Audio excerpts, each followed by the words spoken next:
Hey guys, welcome to my first video, and welcome to my home bar.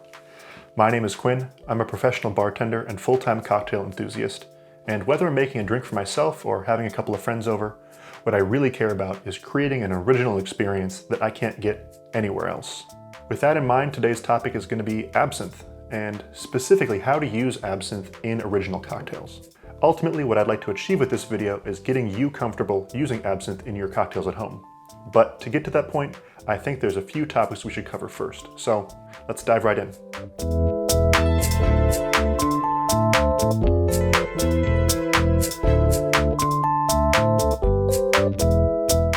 I think a great place to start is talking about absinthe as an ingredient just by itself, so we can get a sense of the flavors that it's bringing to the table, as well as start to think about maybe some pairings that we want to explore later. So with me, I've got 2 bottles of absinthe. One is this very traditional green absinthe from France, and the other is a little bit more unusual but still very traditional white absinthe from Switzerland. So as you can see, there is a pretty big difference in the way these two look. Despite their visual differences, they both contribute very similar core flavors, and that core flavor is this very earthy black licorice. And I should also note that there's quite a bit of bitterness in all absinthes, and there's a bit of sweetness. So it's this bittersweet black licorice flavor that, depending on the distillery, other flavors will be kind of in the background, but really black licorice is almost always dominant. So what's that coming from? There's 3 main botanicals that you find across the board in absinthe, and that's going to be anise, fennel, and grand wormwood. So the first 2 of those, anise and fennel, are the core drivers in that black licorice flavor. A lot of the bitterness actually comes from grand wormwood, which doesn't necessarily have a flavor by itself the way we think about flavor. To us, it just tastes very bitter. So these 3 things in concert really come together and create that very bitter black licorice flavor that is synonymous with absinthe. What specifically differentiates the green absinthe is the higher ABV, as well as hints of mint and a grassy earthiness in the flavor profile. The white absinthe, in contrast, is a lower ABV, a bit softer, and a bit more pure black licorice flavor, and additionally there is a numbing sensation on the tongue when you sip this. So now that we have an idea of what absinthe is like by itself, I think it makes sense to go through history and draw inspiration from how absinthe was used in cocktails of the past. So I did a bunch of research, looking online a bunch and through all my cocktail books to find as many absinthe drinks as I could, and I think I found about 40 or 45. I compiled them in an Excel workbook and started putting in information so I could sort through it in a little bit more rigorous way. So the amount of absinthe used in the drink, the type of drink, whether it falls into like an old-fashioned category or a sidecar or maybe a daiquiri, what other flavors are present in that drink, as well as the amount of sweetness, whether it's simple syrup or some other kind of sweetener. From there, I was able to do some sorting and really start to categorize and pull out some broader trends that I saw. And for the most part, I saw that there were 2 dominant ways that absinthe was used in cocktails in the past. The first way was as almost like a seasoning, the way you would apply salt or pepper to the finished food. Absinthe used in very low volumes to just give a little bit of extra bitter depth to a drink. The Sazerac is a perfect example of this. If you've had a great Sazerac, you know that absinthe flavor, that black licorice, really adds some complexity to an otherwise relatively standard old-fashioned type drink.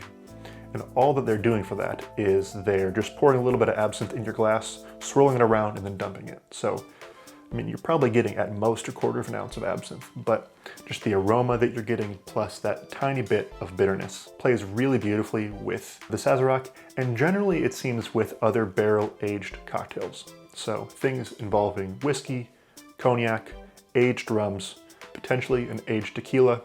All these things, it seems like the oakiness from those barrel-aged spirits pair beautifully with a tiny bit of added bitterness and added kind of green, earthy flavors that the absinthe delivers. The second way that I see it being used is in higher volumes, paired with citrus or paired with cream. So like an absinthe flip or like an absinthe daiquiri, anything where you're having a good amount of citrus juice to really curb some of the intensity that absinthe is bringing. And that's traditionally with more unaged spirits. So I see a lot more gin, unaged rum, some vodka, some unaged tequila perhaps. All of these lighter spirits that are going to be a little bit fresher tasting traditionally, a little bit less heavy. A lot of the heaviness in those drinks, or the depth, is supplied by the bitterness from the absinthe, from that kind of just deep black licorice flavor. So if you had a large volume of absinthe and you paired it with aged whiskey, I think those flavors might compete a little bit too much, where when you have these less aged spirits, the absinthe doesn't really compete with very much, and you're able to have them coexist much more nicely. To recap, barrel-aged spirits traditionally seem to be pairing with a small amount of absinthe, either sprayed on top or rinsed. At most, you're looking at about a teaspoon. And then as the absinthe volume increases, you see the departure of the old-fashioned type drinks and introduction of more daiquiri, sidecar, flip type drinks, which introduce much more citrus juice. So when you're thinking about how to pair absinthe and how much absinthe you want to use in a drink, this can be a helpful kind of rule of thumb. Now that we know how it's been used historically, let's discuss the two drinks that I created based on the principles that we just talked about. Okay, so the first drink that I created is called 3 Pieces of 8, which is kind of a reference to old pirate lore. This is a rum-based drink, so it seemed kind of fitting. And it's also called that because I used 3 different 8-year-old rums. So the first, classic Bacardi 8. The second is going to be what I have left of my Absinthe Estate 8-year. And then I have an El Dorado 8-year. We're going to do equal parts of these. Each of these, we're going to get half an ounce.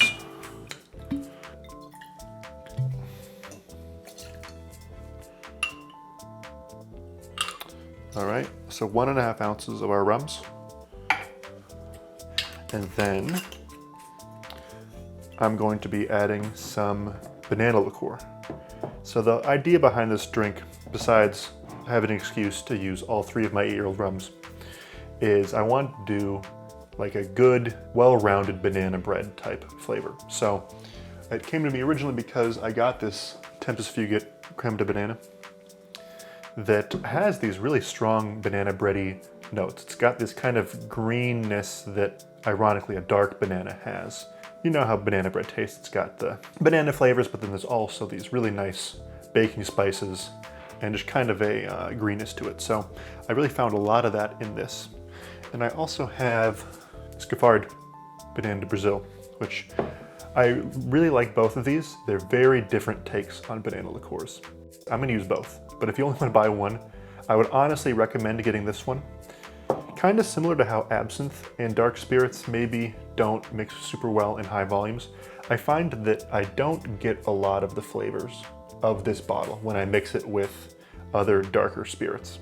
So this bottle, it's a little bit more traditional banana liqueur in that it's got kind of that slightly Laffy Taffy banana aroma, but I really enjoy this. It still has a very nice caramelized cooked banana aroma to it. But these two together, I feel like you get a little bit of the best of both worlds. So that's what I'm gonna do. I'm gonna do half an ounce of this and then 1/4 ounce of this. So a total of 3/4 ounce of our banana liqueurs. And again, if you're only gonna get one, I'd get this because you're actually gonna taste the banana. And you might have to experiment a little bit yourself to figure out if 3/4 ounce of that guy is what's right for you.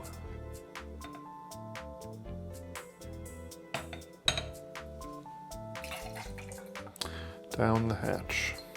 Now I'm gonna add a little bit of allspice dram, and we're just gonna do a teaspoon. Now allspice dram is kind of my secret weapon in almost all of my dark rum drinks. It just really brings out beautiful spice notes in the rums that I use. And it's also present in a good number of tiki drinks, but it's a great ingredient to have on hand for experimenting. I'm gonna use the green absinthe in this drink. I'm just doing a teaspoon of this as well. Again, this is our low absinthe volume drink with the aged spirits. Just enough to get a little bit of a hint of the absinthe. It just adds some really beautiful complexity to the drink. And then I'm gonna do 1 ounce whole milk. Grab some ice. I'm gonna shake this guy up.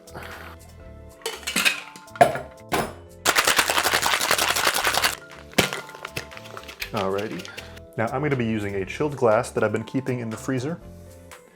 You can see there's some steam coming off it a little bit. I'm just using a Nick and Nora here because I'm not serving this with ice. You could use like a martini glass if you wanted to, or a coupe, but I like how Nick and Nora looks, so I'm gonna use that. And I'm gonna be double straining this to get all those pesky little shards of ice out. I don't have particularly good ice here, so it breaks up immediately when I shake.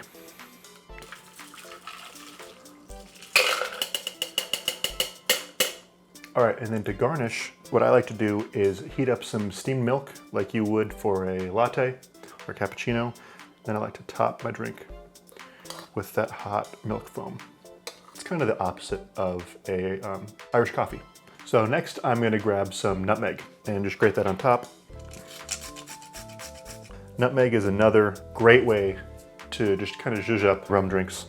Nutmeg and rum go really well together. You've seen it probably a lot in tiki cocktails, but doesn't just need to be for that. There you have it, 3 pieces of 8.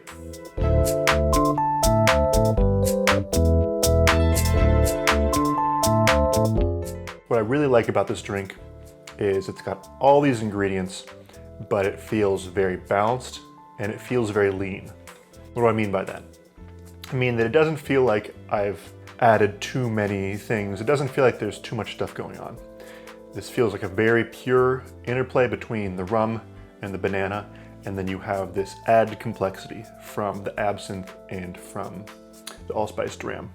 And the milk is really just there to give it this creamy mouthfeel. It's like a great dessert drink. It's not overly sweet. I feel like 3/4 of an ounce of the banana liqueur is the perfect amount, especially because you're trying to offset some of the absinthe that you've added. So I love this drink. I'd recommend trying it if you also like bananas or banana bread. So let's talk about my second drink that I came up with. All right, so drink number 2. As we saw previously, that first drink was just my aged spirit paired with a tiny bit of absinthe, and I think that it turned out beautifully. For the second drink, I wanted to take a look at that second kind of absinthe drink archetype where it's higher volume of absinthe, younger spirits, a little bit of some kind of citrusy flavor component to it. So I chose to use the white absinthe in this drink, specifically because I find the flavor of the white absinthe to be a bit more pure black licorice as opposed to the black licorice with the earthiness that the green absinthe has. This also has much lower ABV, so it's just going to be a little bit less of a bully ingredient when we're using it at higher volumes. So I'm pairing this with some pear brandy that I have, and I really like this pear brandy from St. George. Pretty much everything they make is fantastic. These two we're going to use in equal volumes, as well as some cinnamon simple syrup that I made. Now this is a 2-to-1 rich simple syrup that I've infused with cinnamon. I love using this in cocktails. It really brings just such warmth to drinks, especially drinks with pear brandy or apple brandy as their base. Just that kind of spiced apple or pear is fantastic in cocktails. And for our citrus component, we're actually going to be using some super sour, which is a completely clear citrus substitute, you could say. Now the reason we're going to be using super sour instead of traditional lemon or lime juice is we're going to be carbonating this guy. So I've got my handy dandy CO2 tank here, and we're going to be making a carbonated cocktail. Let's put the drink together and then we will carbonate it. So what we want to do first is get everything that we're making as cold as possible. So what I usually do is I'll put the drink together in the tin, shake it with ice, and then I will strain that into a bottle that I can carbonate with. So let's get started assembling our drink. I'm going to start with an ounce of our pear brandy. I used pear over apple. I just like the real florality that pear brings as opposed to apple. That's kind of the big difference I see between the two. Apple's maybe just more traditionally fruity, and then pear has this really big bouquet on the nose and on the palate. A little bit more complex that way, a little bit more subtle maybe than apple. So we did an ounce of that, and we're doing an ounce of our absinthe as well.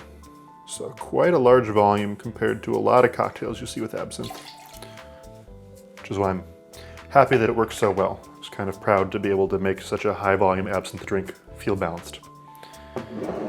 Then let's do half an ounce of our cinnamon simple syrup. And then I'm just gonna use a teaspoon of the Supasawa. So Supasawa is the same acidity level as lemon juice. It is 100% crystal clear, which in carbonation is really important. You want to minimize the number of solids in your drink because that's where bubbles form when you are carbonating things. So I favor using something clear like this over traditional lemon or lime juice for that reason, because you don't want to get the pulp. And I'm a little bit lazy, I don't want to clarify lime juice for this. So we're just going to use a teaspoon just to give it a tiny little bit of a zing. I'm also going to add 2 drops of saline solution, just some salt water. Just going to drop 1, 2. I found that it amplifies the flavors that you get, much like it does in food, and it also really helps curb bitterness on the ends of drinks. So if you're mixing something and you find that it evolves and kind of leaves a bitter taste in your mouth, try adding a couple of drops of salt water to it and see if you still have that experience. It's just for me, so I'm just throwing this in with my hands. I also want to shake with some water. So I've got about 4 ounces of water here, and we want to pour with water just because this is going to be kind of a highball type drink, and instead of topping with soda water, we're going to carbonate the whole thing. So it's a little bit purer of a carbonation, you get more carbonation. All right, it's properly cold. It smells fantastic. It's got this really beautiful kind of cinnamon, floral, black licorice aroma to it. Kind of all the ingredients showing up at the same time. So I've got my carbonation bottle right here, and I'm going to strain this right into the bottle. And as you can see, it's pretty much the perfect volume for one cocktail. Usually I use a funnel for that. I forgot my funnel on the other side of the camera, and it worked out all right. So what we want to do now is remove as much air as possible. That's why you want the plastic bottle, not the glass. So you get it right up to this level, and then we're going to add our carbonating cap on. And what I'm going to do is open this guy up. And I'm carbonating at about 44 PSI. I found that's kind of my sweet spot. Some people might find that to be a little bit overcarbonated.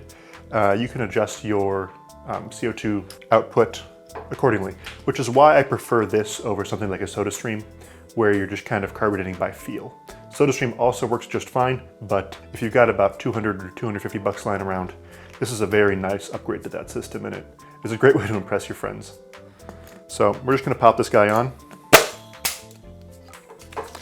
and we're gonna shake it up and listen as the CO2 enters the bottle. Once we stop hearing the CO2 hissing, we aren't adding any more, and we will disconnect the bottle.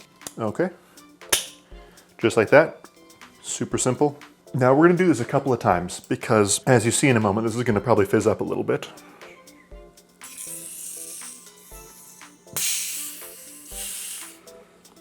Not as bad as it usually does, but all this fizzing is oxygen that was inside the liquid coming out. So as the CO2 escapes when we open the bottle, it's also kind of nudging oxygen out. So we want to carbonate this another time. And we're actually carbonated 3 times total. Same kind of thing, we're just listening to the carbonation, and once it's done, much shorter period that time, it's already relatively carbonated. We'll do the exact same thing.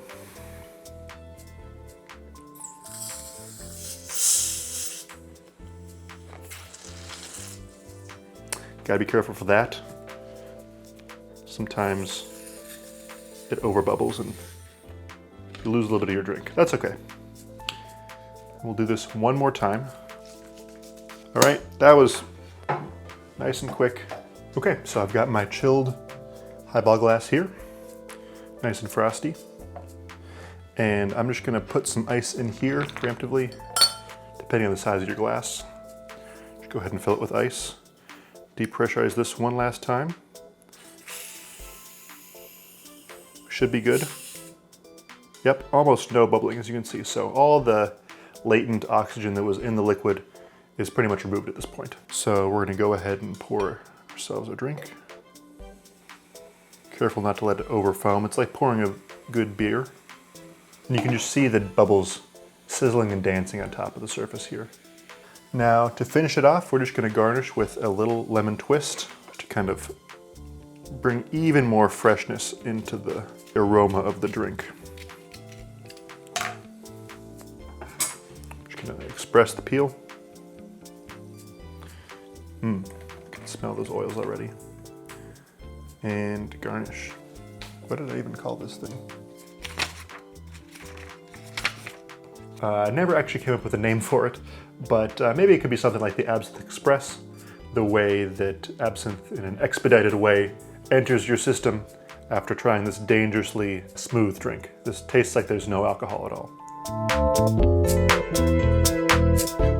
It feels like the perfect drink to have on a really hot day in the summer. This is just this really beautiful medley of this kind of spiced pear with the black licorice underpinning it. And I find that just the teaspoon of super sour really adds just a little kiss of brightness right on the front end that I like a lot. The lemon oil is essential, so if you don't have lemons and you want to make this drink, go get a lemon. It's very important. I used to not garnish my drinks when I started getting into cocktails. It's a big mistake. The garnish is incredibly important, especially if it's something like a lemon twist.